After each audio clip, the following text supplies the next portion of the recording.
Hello, everyone. Depending on your time zone, good afternoon or good evening. My name is Claudia Rodas. I am the Director of Southern Region for the Campaign for Tobacco-Free Kids. Thank you to all for joining today's Living Tobacco-Free series, Addressing Tobacco Use with Your Children webinar. The Campaign for Tobacco-Free Kids is a leading advocacy organization working to reduce tobacco use and its deadly consequences in the United States and around the world. Over the last year, we have partnered closely with LULAC to address the impact of tobacco use on the Latino community and to collaborate on a number of resources to live tobacco-free. Through this partnership, the Campaign for Tobacco-Free Kids and LULAC hope to inspire Hispanic youth and parents to learn more about the importance of being tobacco-free and aid families to build healthy habits to prolong their health. I have served as a Southern Region Director for the Campaign for Tobacco-Free Kids for 9 years and worked at tobacco control for almost 2 decades. Most of my work has taken place in the southern part of the nation, where I work with coalitions to improve the health of their communities through tobacco control measures. As a mother of 2 daughters, aged 10 and 14, I feel it's important to make change that will improve the lives of our future generation. In this way, I hope to improve their lives while setting an example to my daughters to lend their voice to important causes. Now I will have one of my colleagues turn on our PowerPoint to go through some information that will lay the foundation for our conversation today.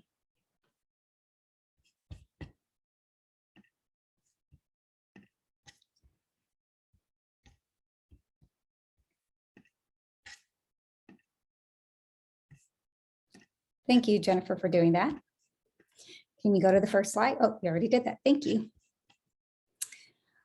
I'd like to start off by sharing some data on the national toll of tobacco.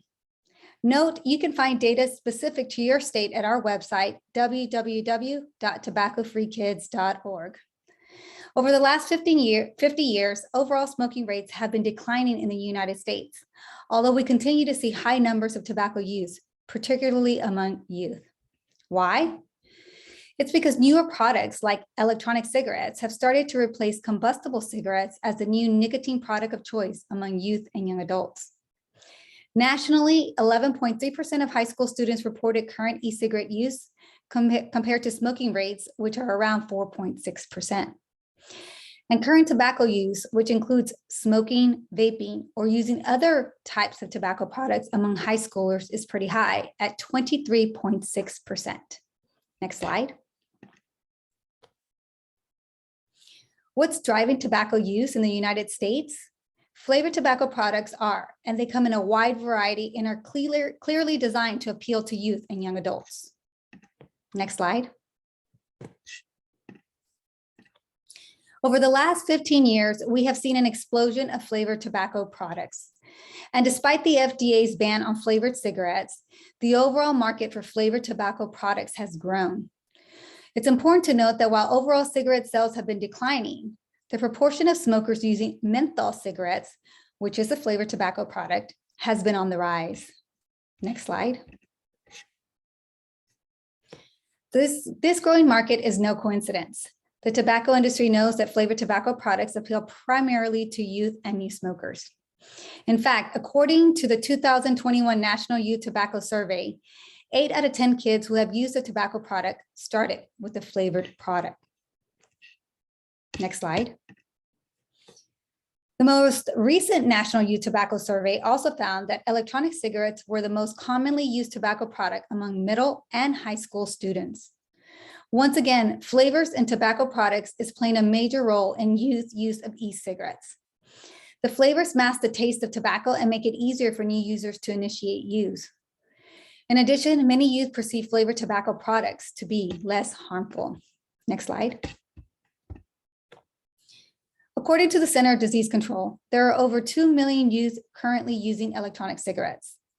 E-cigarettes use started to grow in popularity around 2014, when products like Juul were introduced onto the market, and then rates skyrocketed in 2018 and 2019. This led to the U.S. Surgeon General declaring e-cigarette use among youth as an epidemic. Next slide. Would you be surprised to hear that a single Juul pod contains as much nicotine as a pack of 20 cigarettes? Many of the brands contain equivalent or even higher nicotine levels. While we can look at the national data and see that rates look like they're decreasing, kids, parents, teachers, and pediatricians across the country are sharing devastating stories of addiction and withdrawal. Some kids wake up in the night to vape or can't make it through a class period without leaving to vape. According to the US Surgeon General, youth use of products containing nicotine in any form, including e-cigarettes, is unsafe, can cause addiction, and can cause harm to the developing adolescent brain. Next slide. Disposable e-cigarettes look cool and fun, are small and easy to hide. You can buy some of these for less than $5, and they're available in lots of flavors. Some even have higher nicotine concentrations than Juul. Next slide. While we have seen an explosion of e-cigarettes on the market, we are also seeing flavors in other tobacco products like cigars and cigarillos. Little cigars are available and are cheap, often 2 for 99 cents, and come in a wide array of flavors. While flavored cigarettes other than menthol are banned, flavored cigars are not. Next slide. Hookah is another example of another flavored tobacco product on the rise. We are seeing young adults, especially college-age students, using these products at increased levels. Next slide. Unsurprisingly, these products are growing in popularity because tobacco companies use marketing strategies like celebrity endorsements, social media, and music event sponsorships to appeal to a younger demographic. Next slide. In 2009, the FDA FDA banned flavored cigarettes, except for menthol cigarettes. Menthol cigarettes have had a profound negative impact on public health and have had a particularly destructive impact on the African American and Latino communities. Next slide. Tobacco products are advertised and promoted disproportionately to racial and ethnic minority communities. The tobacco industry specifically targets the Latino community with products using Spanish words in their name. For example, Rio or Nobel brand cigarettes, contributing to Latino education funds and scholarships, and being present at Latino cultural events and celebrations. Smoking behaviors vary widely across Hispanic subgroups. Research shows a correlation between acceleration in the United States to increase smoking prevalence. Next slide, please. From a policy perspective, 5 states and over 330 local jurisdictions have enacted laws that restrict the sale of flavored e-cigarettes, but more needs to be done. Next slide. The most active flavor campaigns have been seen in California, both at the state and local level. The most notable flavors campaign in 2022 is the upcoming California State Ballot Initiative in November. For a complete list of active campaigns, you can visit www.takedowntobacco.org.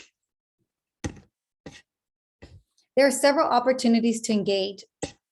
Next slide. There you go. Thank you. There are several opportunities to engage on the advocacy front at all levels of government, focused mainly on flavored tobacco products. 2 weeks ago, the FDA announced proposed rules to prohibit menthol cigarettes and all flavored cigars. This is a historic and long overdue action to protect our nation's kids, advance health equity, and save lives, especially among Black Americans and Latinos and other populations that have been targeted by the tobacco industry and suffered enormous harm from the predatory marketing of these products. This will take years to go through this process, but if successful, menthol cigarettes and all flavored cigars would have to come off the market. Can you take it off? That's for later, Jennifer. We'll pull up those slides towards the end on just a number of different resources that will be available. I am joined today by a group of panelists, healthcare providers, parents, community organizers, physicians, and so forth. We hope you will learn the basic health and social risk involved with tobacco use, tactics that the tobacco companies use to promote their products, and receive an overview of how to start conversations on avoiding tobacco product use. Our aim today is to create a safe space while discussing potential solutions to youth use and how to teach them to say no to tobacco. I would like to quickly introduce our panelists. Today we have Gabriela Perez. She is a proud parent of a 25 and 20-year-old beautiful daughters and is the founder of Meaningful Exchange and Shared Learning. She is also a parent volunteer for the organization Parents Against Vaping E-Cigarettes. Today, we also have Dr. Magdalena Rivera. She holds a binational PhD in education and has been a LULAC member for over 30 years. She has been a human rights advocate since the early age of 16. Dr. Rivera is the CEO of a nonprofit organization and has worked in many different fields, from crop picking in the fields to working in various government positions. She has experience working in the mental health arena and banking and other public and nonprofit institutions. She is also a parent and a grandmother of 4 children. We have Patricia Galarza, who is a realtor and an insurance agent. She was a member of St. Joseph Church for 9 years in Harvard and is currently in charge of doing 2 retreats a year at her church. She brings a faith-based connection to the well-being of her community. We also have Dr. Jose Cucalan Calderon. He is an assistant professor of pediatrics for the University of Nevada, Reno School of Medicine. He works at the renowned Children's Hospital Medicaid Exclusive Clinic in Reno. He has served for over 2 years as the e-cigarette chapter champion for the Nevada chapter of the American Academy of Pediatrics and currently serves as the developer and co-chair for the Nevada chapter of the National Hispanic Medical Association. Dr. Cucalan Calderon is actively involved in tobacco legislation, policy changes around combustible and non-combustible tobacco products for his state, and educating on the detrimental effects of these both within and outside of the Latinx Hispanic community. Mari Curaguedo is a member of the LULAC National Board, the former LULAC State Director in Florida, and currently serves as LULAC's National Vice President for Youth and Educator in Florida. She's a community organizer, educator, and a fierce advocate for public education, bilingual education, voting rights, climate, and equity for all students. Through a successful career as a public school teacher, she has worked tirelessly to improve outcomes for all students, ensuring equity in her schools. She strongly believes that public education is central to the continued health of our democracy and the advancement of our values as Americans. Help me welcome the panelists, and let me say thank you in advance to all of you for your time today and your strong commitment to improving the lives in your community. We will now go around and have an opportunity to meet each of our panelists. I do see that there's some Q&A here, so keep on asking questions and putting those in the Q&A. We will have time to incorporate those. And as I'm going through sort of a roundtable way here, I'll try to incorporate those questions. So thank you for that first Q&A. I'm gonna start with you, Dr. Cucalan Calderon. I would love for you to tell us a little bit about your story on why you've engaged on this issue. You're very involved in Reno, Nevada, and it seems like you work on or at least many of your patients are probably patients who are either using this product or being marketed by the tobacco industry. So I'd love for you to tell us your personal story, why you are so passionate around this issue, and maybe talk a little bit about any specific legislation you've worked on to date. Good afternoon, everybody, and thank you for having me as a speaker today. I have been here in Nevada for the last 5 years, working at the University of Nevada, Reno School of Medicine, which led to my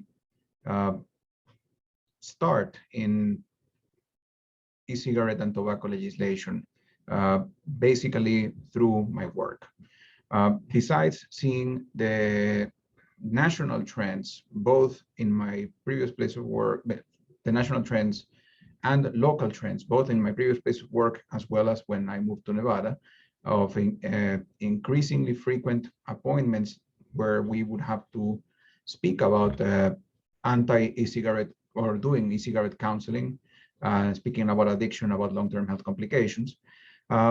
I started soon after as the medical director for our local juvenile detention center.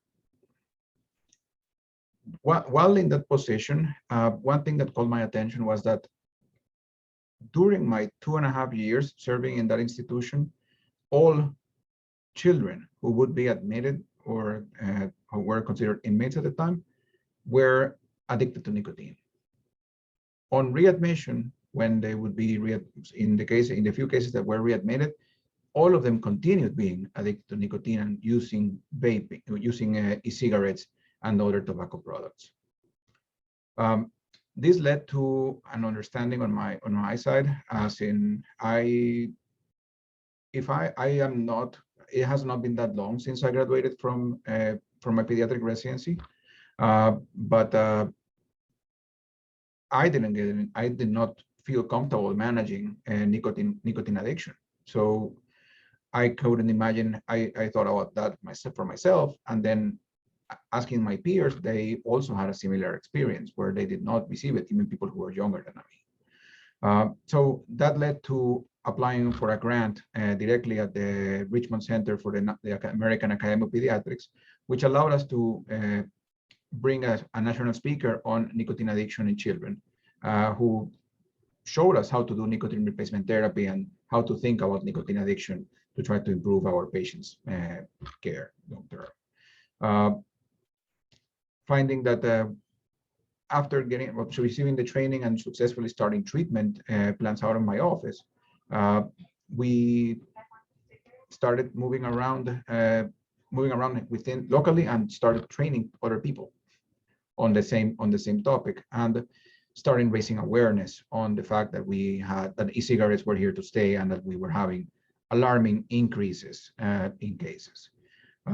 This led to collaborating with the American Academy of Pediatrics, which once they started naming their chapter champions for each one of the states, led to them asking me to serve in that position, and I am happy to have said yes, as we have been able to deliver this message to a significant amount of the Latino population, both in Spanish and English, to a significant amount of the population here in Nevada, through the American Academy of Pediatrics Nevada chapter. And currently, we continue talking about possible changes for legislation, including point of sale advertising, targeted advertising for children, and other different things that we currently have here in Nevada. Thank you so much for sharing your story and how you've gotten involved. And many times that's exactly what we hear for many individuals who are champions on this issue. It just takes that opportunity to be presented. And I'm so glad that you had that opportunity to learn a little bit more how to share this and how to integrate this in your work. I will come back to you. I do have some more questions around making sure that parents and who are participating today know about some health and social risks. But before we get there, I want to turn over to Gabriela Perez. So Gabriela is a longtime volunteer with Parents Against Vaping, so PAVE. So Gabriela, if you can tell us a little bit about the organization to see if others would like to get involved. And I know that electronic cigarettes have impacted your family and usage has impacted your family. So if you could share with us a little bit about PAVE and what motivated you to get involved. Absolutely. So Parents Against Vaping and E-Cigarettes is a national nonprofit organization. Basically, it started with 3 mothers who learned that Juul came to their school, and basically Juul representatives were telling students that these products were safe to use. If you are a parent who has done the research and who has learned about the impact of e-cigarettes on the young brain and young people, you know that this isn't true. These products are not safe for our children. They're not safe for our young people. And the organization also was formed in response to the epidemic. We know this is a national issue with our young people, particularly middle school and high school students. And so the one way we recognize we would have impact and actually have some changes in our communities so that these products are not available to young people is by introducing legislation and advocate for legislation that would prohibit e-cigarettes, specifically flavored e-cigarettes. We know that the flavors are the cigarettes that are attracting our young people. And so our organization provides education. We do workshops for families, and we also go to, we kind of get engaged in at any levels that is needed. And as you can tell, we are partnering with tobacco-free kids so that this campaign can be much more stronger by having a variety of partners supporting it. My story started with my daughter telling me that these cigarettes are harmless and they only contain water. As a parent, as a mother, I thought this sounds too good to be true. Way too good to be true. Just water, huh? And so I started doing the research. I got involved with RMC Health. I got involved with a variety of community organizations who are doing the research, who are conducting surveys, who are doing everything that we can to support young people. And I have always been concerned with children and young people in terms of they need to be supported, they need to have resources, their families need to be supported and have resources. And so it sort of comes full circle, because I remember when I was a young girl, I remember not having a trusted adult to talk to about my issues and my problems. And so I knew that I needed to do better for my daughters in terms of being that trusted adult and talking about these sensitive issues. And so it's sort of a long story, but the main thing, I think the overarching is health and wellness is a priority, especially now that we have this epidemic happening with our young people.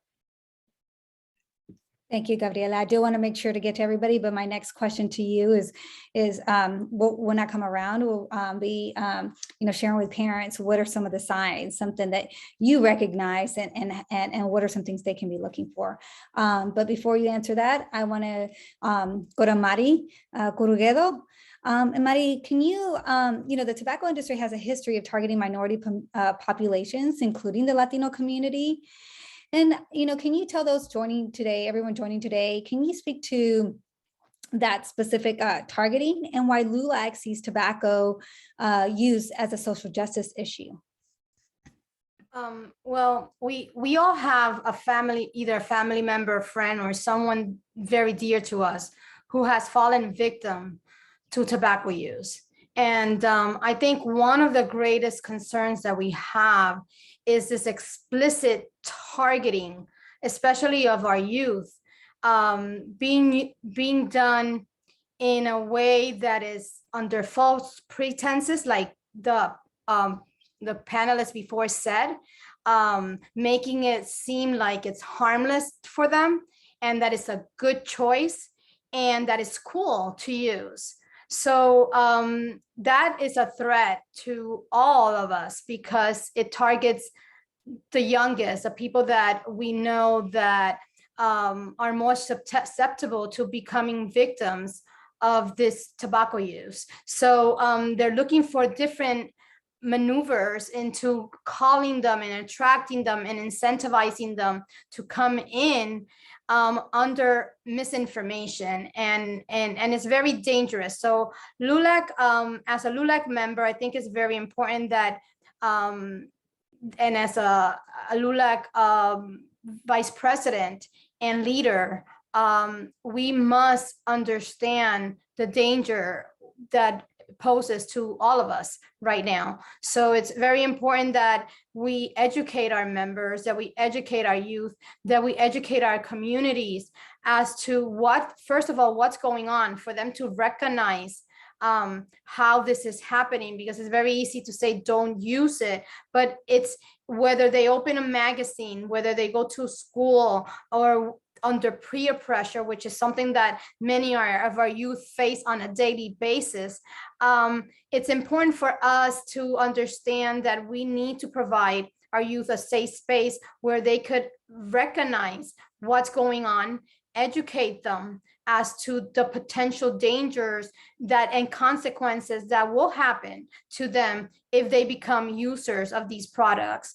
And also maybe also involve them in these different campaigns, because once they see and are knowledgeable as to what can happen, they could become our allies in making sure that our community understands the threat that's happening. Also, following the money. I know a lot of these companies do lobby our elected officials, but we also need to ensure as an organization that we educate our members and our communities to lobby to make sure that our elected officials maintain our youth harmless from these things and not allow these companies to explicitly target them as they're doing right now. I think that the consequence of doing nothing right now, it's really instrumental in this. And I think it's important to engage everyone on these campaigns,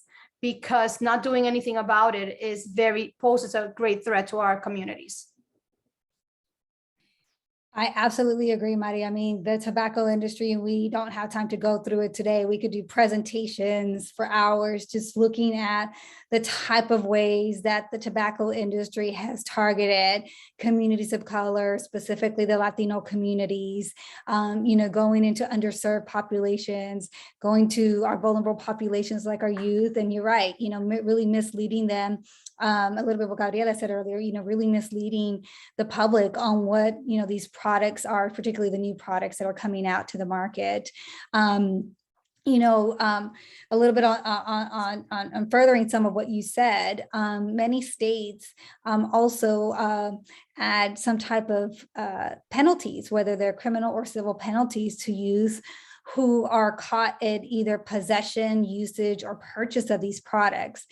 And sometimes, particularly those in high school age and as they're going forward, not knowing the impact of not only their health, but also what these, penalties if they can't afford the ticket. And now, you haven't went to court. And so now it's put them into a process that little do they know will impact them as they apply for financial aid or as they apply for, for jobs and so forth. And so there's certainly, just adding on to what you said, that there's multiple facets to this issue.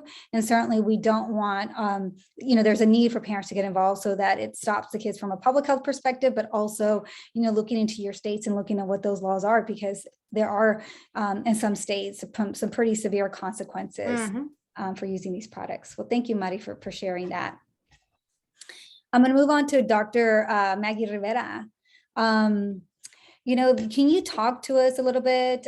We have, several parents joining us here today. And, can you tell us a little bit how a parent would even start a conversation about tobacco use with their kids? Where do they, what are the first words that even come out of mouth on an issue like this if you know nothing about it? Well, first of all, thank you for having me be part of this conversation that is so important to the parents in our community and the children of our community as well. I think education and information is the key for everyone to be able to contribute to diminishing the use of tobacco among youth and young adults. But I think that's a real hard conversation to be able to have, especially when you are dealing with adolescents and they're in the stage of life that they know it all and they don't want to hear anything, especially from the parents. So finding a way to speak to your kids about tobacco use is probably something that you have to strategize very well in order for them to be able to engage in the conversation and not withdraw or become angry or walk away. So I would suggest is the first thing that you do as a parent is that you become educated. I know in our community here in McHenry County, we're always doing sessions on education and information to parents in the schools and the churches, anywhere where we can get in about the subject. We bring different materials that they use to disguise what the little birds are hidden into. A lot of the parents, if they don't know what they look like, they may have it right in front of them and think it's something else. And I think for me, something that really struck me when I started doing research on this and I started participating on the education is how the computer world, it's so prevalent in our homes. And a lot of times the kids will sit there and they do homework, and they have to save their homework into some kind of device that they can carry with. Well, some of the vaping devices are disguised as that. So the parents may think that this is a computer tool that they need to use, when in reality is a charging device. So to be able to charge their vaping instruments that they use. So educating yourself on those kind of mechanisms that they have out there is very important. And so if a parent finds a device, maybe just striking a conversation with the kids. Oh, hey, I found this in your room. Do you need it for school? And kind of, look at the reaction. If the kids become a little nervous or hesitant and they try to snatch it from your parents, then that should be a clue that you can say, hey, well, why don't we sit down and talk about what this is? Show me what this is. And, kind of use a friendly approach so that the kids can open up and maybe say, well, yes, I tried it, or more than likely they'll say, it's not mine, it's my friend's, I'm holding it for a friend, and kind of start the conversation about, well, do you know that, this is what happens if you're using this? Not that I'm saying that you're using it, but in the event that you were pressure into using this, let's talk about what this can do to your body and your brain and your whole self. Knowing who your kids hang around with is very, very important in identifying if your kids are potentially using this kind of vaping tools. And the information too is sharing information with other parents, talking to other parents, and just kind of saying, hey, I found this in my kid's room. Have you seen this in your kid's room? There's so many different tools that they have to disguise this. I mean, for me, another striking one was little toolbox that the girls use, and it kind of looks like a little box where they can put makeup in. But in reality, it is not. That's a vaping device that they use. And if you analyze it and all of a sudden you see things in your kid's backpack, in your kid's room that you didn't buy for them, or you don't know what they are, I think it's the time to strike a conversation with the kids. And knowing that the kids are going to withdraw from that conversation because they don't want to be put in the position that, oh, I'm busted. And that's probably a very normal reaction. However, befriending them and saying, hey, let's talk about this. And just making sure that you don't really push them, because then you're not going to get the information, and it could be the saving grace for them to be able to maybe say, hey, I really wanted an adult to talk to me about this, but nobody has, and now this is my opportunity. So that would be kind of like my advice, because in the events that we've done, particularly within the Latino community, because we're always last to know about what's really happening in our communities and in our schools, it's the reaction that I see in the parents when they're like, oh my God, Right. my kids are being exposed to that, and it's a community issue. So Absolutely. that would be my advice. No, thank you. Thank you so much, Dr. Rivera, for all of that. I mean, you're exactly right. I'm a mom of a 14-year-old. So any mother, any parent on this call with a teenager, certainly I'm sure can relate to a lot of what you're talking about. We did get a question on Facebook from Carlos Velasquez. It says, oftentimes youth listen to their peers more than their parents. How can parents deliver a message that counters any misinformation propagated by big tobacco that speaks at a level of the kids' peers? And you're exactly right. There's a lot of, that more peer-to-peer conversation. I'm gonna let one of my colleagues on here to put a website to the Campaign for Tobacco-Free Kids. There's some information there that you can provide to youth on how to do more peer, if they want to become an advocate and do some of that peer-to-peer conversation. I'm going to turn it over to and have Ms. Patricia Galarza to talk a little bit to us. She's really involved with her church and really approaches this issue or a number of issues from a faith-based perspective.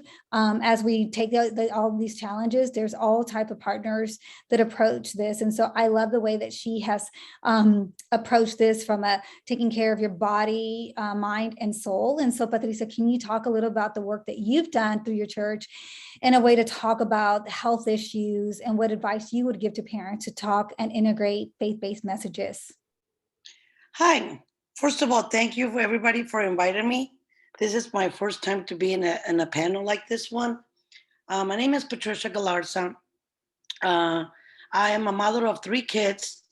They're actually older, 37, 33, and 20, which is the youngest one. I actually met God 10 years ago, and I said I met him because usually everybody knows there is a God, but when you meet God, it's totally different. So 10 years ago, I met God, and that changed my life. I have never until this date, actually, ever talked to my kids about drugs or cigarettes. I'm a Hispanic parent that I think that we do need a lot of coaching on how to get familiar with the subjects, because we usually don't think about them. We think that our kids are going to do like great. And I don't smoke, neither my husband does smoke. So none of our kids have been smokers. But it's shocking because being involved in the church, I do 2 retreats a year in church. And we try to bring in the faith to the family so we can start praying for our kids, and we try to bring the kids along. We try to do retreats with younger kids, which a lot of the times they're not interested in God right now.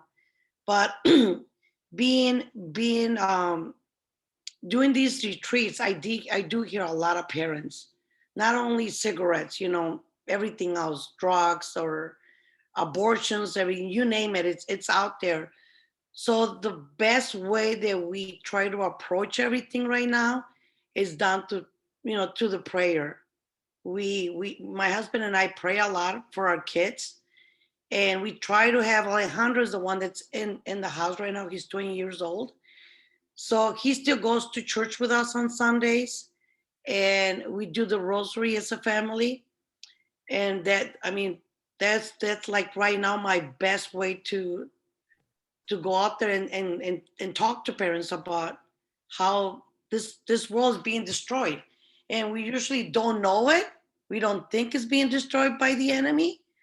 But when we open our eyes, he's right there. He's right next to our kids and the family. I see a lot of divorces going on, and that's where everything falls apart. Yeah. No, thank you, Patricia, for sharing that and sharing your personal story in terms of the power of prayer, particularly maybe parents who are going through a hard time, whether it's because of tobacco addiction, other type of addictions, or other issues, and turning to the power of prayer, right? Everybody sort of approaches this issue and solution to this issue in different ways. So thank you so much for kind of bringing that as a means. It's not only words that can make change, but also prayer. So thank you so much for that. I'm going to go back to Dr. Cucalón Calderon. And I wanted to see if you can share with those participating and listening in today, what should we all know about the health and social risk involved with tobacco use, especially among young people? So we talk about it and we say, yes, this is bad. And so I think everybody sort of knows smoking and cigarettes are bad. I'm not sure people really understand how bad some of the other tobacco products are. So talk about some of the health and social risks. Well, thank you for that. A very nice report that I read, or a phrase that I read yesterday, was when came from an official source talking about how they keep getting the question about if vaping or if e-cigarettes are worse than combustible tobacco or not. And this is not a matter of being worse. This is a matter of being probably equally bad in a different way. We are still talking about nicotine addiction, fueling people who are at increased risk for it to actually continue a cycle of use and of inhaling substances that are well known to have acute and chronic health complications, that cause acute and chronic health complications into your lungs. Okay, there are multiple things that can come through the aerosol, because as one of the panelists said earlier, this is not water vapor. That's why I personally don't, I don't use the word vapes, because there is nothing about vapor here, other than the solvents and the chemicals that they use to make the nicotine juice. And despite getting nicotine, you are also getting a significant amount of ultrafine particles that we are not 100% sure what they are. We do get heavy metals such as chromium, lead, nickel, and tin. There are several other chemicals that aerosolized, we already know have a documented relationship with certain types of cancer of the airway, as well as other volatile organic compounds. Plus, if you also think about how each one of these devices is made, the devices have a liquid solvent with nicotine in it, with nicotine salts in most cases, that gets heated by a metal coil. And as the heat happens, this starts releasing this aerosol. At some point, as the metal starts corroding in the coil, you are going to get that aerosolized into your lungs as well. As you can imagine, that ends up in a place where it's not supposed to be. It probably will accumulate. We know already that it can cause inflammation and changes in the lung tissue, which can lead to severe illness. We saw right before the COVID-19 pandemic, we were hearing all over the news about this popcorn lung and EVALI, which is basically acute lung injury secondary to e-cigarette devices. A lot of that was a lot of those cases were correlated with concomitant use of vitamin E acetate in marijuana, but that was close to a little bit less. I think it was less than 80% of the cases. So there were some cases where that connection was not established. So that still can happen. And then everything is so new that we don't know what the long-term health outcomes are going to be. As you mentioned, 2014 to now, it's less than 10 years. So we don't have time we haven't had time to have a long enough observation on what the long-term effects are going to be. Then that takes us on the other side, so the nicotine addiction side of what's going on. These devices deliver nicotine salts which don't irritate the throat, are easier to get at, are highly absorbed, and they have a significant amount of nicotine in each device. There is no parameter currently, since there is no regulation, there is no parameter as to how much nicotine gets dispensed with each puff that anybody takes. Teenagers are at exceedingly high risk of developing nicotine addiction, which is why tobacco use and nicotine addiction has always been a pediatric problem. 9 out of 10 smokers to this day and people who are addicted to nicotine started before age 18. So this is a pediatric problem. And people who have an immature reward center in their brain, which in this case would be teens, are going to be at higher risk of developing addiction to highly addicting substances. As to what the long-term high dose exposure of nicotine to the rest of the body causes, we don't know yet. Again, this is fairly new, but there are also other health effects that nicotine can increase the risk for when with long-term incombustible tobacco users that are only nicotine based. And then third, this starts with the younger we start, the younger we are, or the likelier we are to actually prolong its use. So which is not surprising as to why all of the marketing campaigns end up getting targeted towards young people having fun. For a lot of people, these last 2 years in isolation have not been fun, and that has increased the amount of TikTok views and online marketing that for teenagers who use this. And when there is no clear legislation or limit to how much these children can be marketed to, that means that they are being targeted and and it takes away their right to choose. This is what they are seeing all the time. This is what they're getting exposed to all the time. And then you add that to the fact that it's a highly addictive substance. Right. Then we are where we are now. It's a logical connection to make. Absolutely. And the tobacco industry spends about $8.4 billion, and that's with the B, on marketing their products. So as you were talking right now about everyone's sort of watching all those social media or on social media on their phones a lot more, the tobacco industry knows that. And so they're spending the money making sure that, their new young clientele are seeing what type of products are out there. So it's so unfortunate that this is happening. But you were talking about this is this is sort of a pediatric issue. This is happening 9 out of 10 of smokers started before the age of 18. But I wanted to ask Gabriela real quick. I mean, so before you even have to go to the doctor to take your child to see a doctor, Cucalan Calderon, what are the signs? I mean, what are you seeing if you're not being able to talk with them? As we were talking earlier, it's like really hard. You befriend them, but they're listening to peers. There are definitely other signs. So what advice would you give to parents to say, these are the things that you need to watch out for? And if you can't talk to them, make sure that they're talking to their pediatrician, a health professional, so they're getting that guidance, from someone who is trained, not from a peer or not from a website. Sounds good. Thank you. So let's keep an eye on young people wanting to do frequent visits to the bathroom or to the outdoors. That can, be a small sign that we may miss.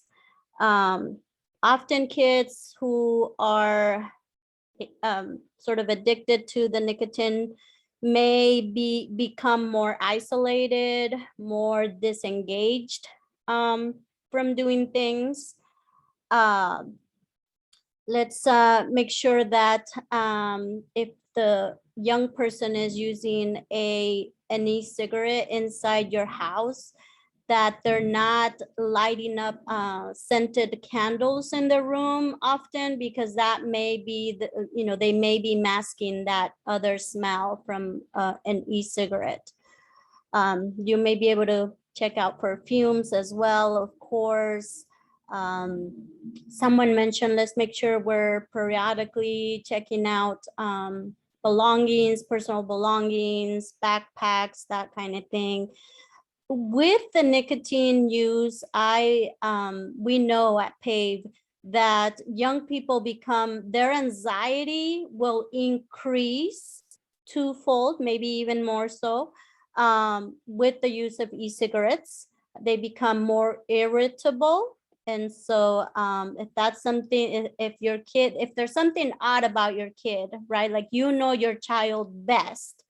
You know that they get up at this time, you know that they're perky and happy, and all of a sudden they're moody all the time. And yes, they're teenagers, they're going to be moody, but we know when something is off as parents. We have that intuition, and listen to your intuition. And I agree with Dr. Rivera that we do need to figure out, how do I introduce a conversation? How do I make sure that I'm constantly having open-ended questions with my child, so that I know what's going on in the school, so that I know what's going on with young people, their friends, in their communities, in the neighborhood, because it is going to be a tough fight, but it is possible to set up a routine, give your child alternative activities. Let's make sure we're going to the rec centers together. Let's make sure that we're going out for walks together, that we're exercising together, that we're doing healthy activities, alternative activities that will take your child away from some of these experiences and exposure to the marketing, to the pressure from other school friends. I mean, we can definitely be their best advocate. We can be there for them. We can be a trusted adult for our young people, for our children. Yeah, absolutely. And I'll just chime in real quick. I mean, I've been doing this work, as I said, for a while now, and it never fails. It doesn't matter what state or community you're going into. Don't think that your child's not only high school, but middle school, and sadly, and even in elementary schools, that they're immune to this. It is infiltrating schools. You can talk to your school administrator, your school principal, and say, hey, how do we prevent this? Or talk to parents, or talk to, to the youth, to let them know that these products are not safe for them. So definitely something to educate yourself on. Definitely talking to school administrators about what you can do to sort of be that advocate. I wanted to go back to you, Dr. Cucalan Calderon. It's my understanding there's no FDA approved cessation product or program for this. So if a parent is finding out my youth is using this product, what's their first step to try to help them quit? First step is going to be finding if we are using products, talking about it in a non-judgmental manner, probing for information and asking if they are aware of what the health consequences are. Once we know where we stand, trying to ask for desire to quit once they realize that there is, or once the conversation has evolved to a point where they realize that it's not good for their health. Sharing information with their children, especially through the local quit lines. Each state has a different quit line, a 1-800 quit line. Here in Nevada, we have also My Life, My Quit, which is a different program through also the Washoe County Health District. Talking about the sharing resources from the Truth Initiative, from Tobacco Free Kids, which has also a wealth of resources. All of them are going to be useful to try to guide where to go next.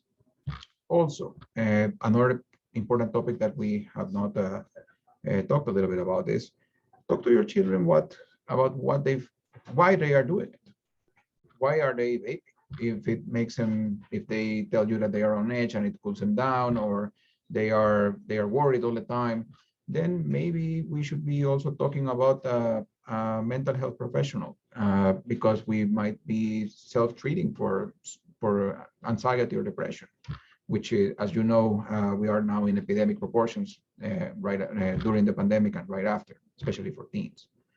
So partnering up with your primary care provider, family practitioner, pediatrician, they should be able to guide you to local resources, not only for treatment, but also for counseling.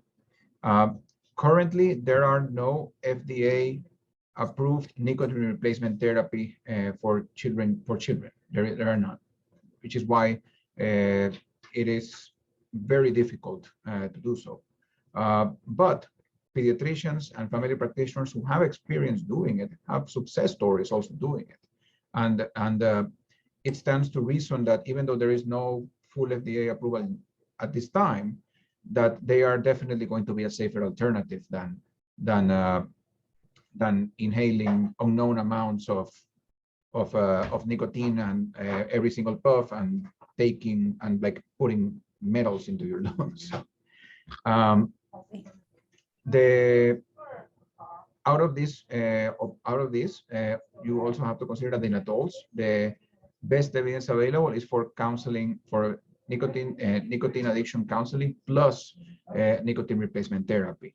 So I would, when considering this, I would try to talk to your children about both and find resources for both. Sorry. Thank you so much for that. Just knowing that there are resources out there that's available. If you don't, have a physician to go online.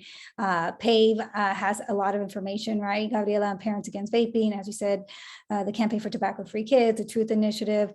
Those are tobacco control initiatives that are focused mostly for youth and young adults and having information for them. And then PAVE trying to help parents. I know there's some toolkits and we don't have time to go through all that, but there's toolkits and other information available on there. So my colleagues, if you can share that on chat, their website and some of the resources that are available there. I know we're winding down. We have about 4 minutes left, but Maria, I wanted to see if you can talk a little bit about some of the resources that are available via LULAC. I know there's a toolkit that has been recently put together, partnering between both our organizations. And so if there's a parent and a LULAC member listening in today, what's their next step in trying to get involved, not only about educating, but maybe getting involved in advocacy? What's their next step within your organization? Well, the way we work is we have councils throughout the United States. And so the local councils can provide assistance, and through our national staff and our board and our president. And basically, like we have mentioned before, it's mainly educating all participants as to the support that they have, like you mentioned, that toolkit that has been developed, and these tools that also can be found on the LULAC website. And so developing these tools for our youth and for our councils and our parents and our communities will help us have a lifeline to many of our people in our communities, so that they understand that they're not alone in this, that that we could provide these safe spaces. And for children that have become users, that is not the end of the world, that we can provide some assistance and some help. And like the doctor said, and there's a way that if you have become a user of tobacco, that it's okay, that you don't have to feel less than, that there is support out there, and that there is ways that we could help you in the community. But also having a campaign through LULAC and through partners like yourself and other organizations to make sure that we have this education with our as young as they can be, so that they understand the implications and the consequences of becoming a user, as well as that once they understand that the marketing, I think it's very important to teach our young kids how it is that they are being lured into this pandemic of using tobacco. So I think that we have to proactively engage in a campaign like we're doing right now to make sure that we have a safe space for all our children. Thank you for that. Thank you for that. I'm going to quickly answer a question that was put on earlier on Facebook saying, can you talk about the FDA ban on menthol? What is the long-term impact? I just want to quickly mention that you can go to our website, www.tobaccofreekids.org. We are going to be putting information there. Just know that about 2.5 weeks ago, the FDA did proposed rules.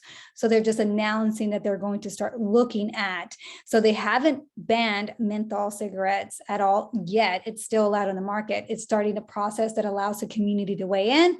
So go to our website and we'll be asking the community, giving instructions on, following that and how to get involved. I want to leave maybe the last 30 seconds to Dr. Rivera, if you can wrap this up for us in the last 30 to 45 seconds and just leave us some lasting words, some wisdom.